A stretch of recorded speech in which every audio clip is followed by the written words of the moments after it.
If I've learned one thing about achieving goals in life, it's to always start small. If you want to get jacked, start by doing one exercise first. If you want to talk to girls, start by talking to one girl first.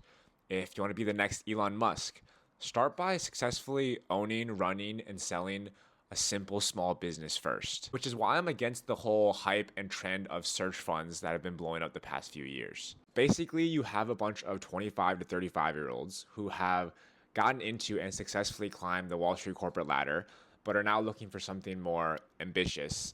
And that usually means starting your own thing. But once they try to start their own thing, like I did, you start to realize that you didn't really learn anything on Wall Street except for literally how to invest and buy and sell companies. So the only option you have is to do that. And one of those options is to run a search fund, which is basically when you find a bunch of investors who are willing to give you money for 1 to 2 years to give you time to find and identify a company to acquire. And then once you find this company, you then ask them for more money to actually acquire the company. Then you become the CEO.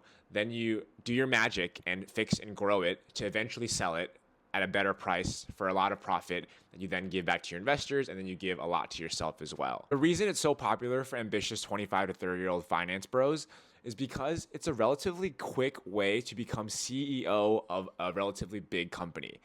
But that's actually the exact reason why I'm so anti-search fund. Because you're basically skipping the steps you need to take to learn how to become CEO of a big company.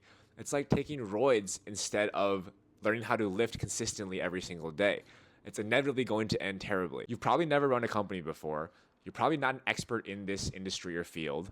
And you have a bunch of investors who are relying and trusting you to do something you've never done before simply because you have Wall Street experience. Instead, start small and learn how to be an owner, learn how to buy a business, learn how to run the business, learn how to manage employees, and build that credibility and experience that'll then allow you and make it that much easier for you to go off and do something bigger later.